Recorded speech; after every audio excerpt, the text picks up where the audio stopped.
visibili omnium et invisibilium,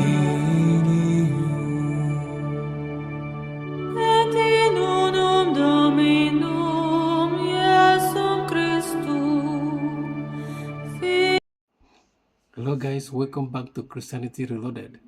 Today we're going to talk about how the Protestants and the Orthodox or Eastern Orthodox, any branch of Orthodox, how they evangelize Catholics. What if they want to talk to you, and they ask you, who are you? What church do you belong to, and you say that you're Catholic.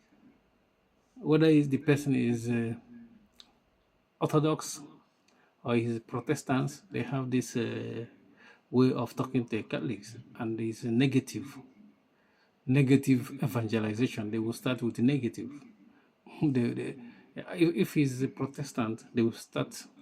Most of them will start with telling you that this and that the Catholic Church does. They worship Mary. They do this. Some of them, because of their ignorance, they started with telling you, oh, you pray to this, you venerate the saints, stuff like that. You shouldn't do that. This is negative evangelization. That's what they're going to start with.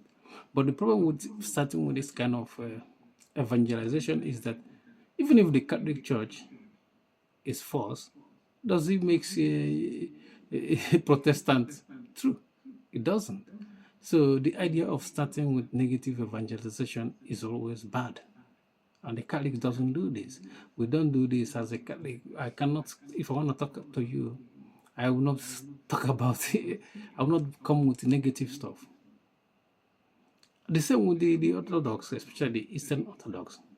When they want to talk to Catholics, they will start with negative evangelization as well. They will start talk about the filioque, the papacy, the ecumenical councils. It's all about what is something that is wrong with the Catholic Church, negative. But Catholics, if we want to talk to them, we don't start with the negative stuff. Even though there's a lot of stuff we can talk about the Orthodox Church that is just to put them down. Like for instance, you can start telling the Orthodox person, whether Eastern or Oriental or Coptic Orthodox, there's lots of branches of Orthodox, and you can start talking to them about.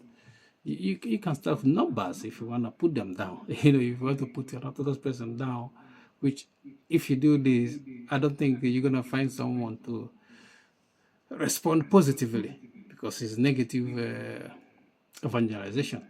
Like you can start with telling the Orthodox that 2% of Christians are Orthodox, and 50% of Orthodox are Russian.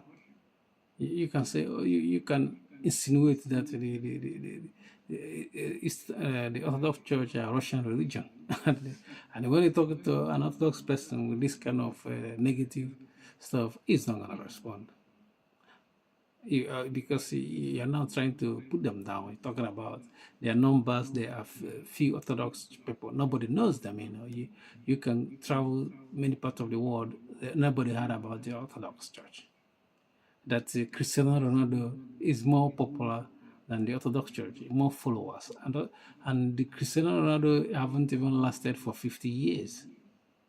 And the Orthodox Church claimed to be there for more than 2,000 years, you know what I mean? And they're still struggling to get these numbers, Nobody talks, If you start talking to Orthodox person with this kind of evangelization, is gonna react negatively. But this is what they do to Catholics. You come with this kind of negative evangelization, and you think like if the Catholic Church is false, it just automatically your own faith is true. It doesn't work that way. That's why negative evangelization never help anyone. You can scare somebody and they join your organization or your church, but when you get the truth, he will come out of your church. You lose that person again, which is not good. It's good that if you want to get somebody, it's for the person to stay in your church. You know what I mean? And Let me circle back to Protestants. You know what I mean? The same negative evangelization they're gonna start with the Catholic, you know. But one problem with the Protestants is that they forget, like they forget a lot of stuff. Most of them are ignorant about their own history. You know? That's the problem. They can attack the Catholic Church, but they forget that the founder of that movement was an ex-Catholic. He was a Martin Luther. He was a priest, not even a bishop. So he was nobody priest. You know, he doesn't even have apostolic succession. It's bishop that have apostolic succession. You know what I mean? So they are following somebody that have no authority, whatever. It's a man. It's a man-made movement. But he used reform because somebody can always use something to bring to go away from faith. You know what I mean? Because I think there's a passage in the Bible says these people they came from us, but they are not with us. Because if they are with us, they would have stayed. You know what I mean? This is typically of Martin Luther, German. You know what I mean? Peace.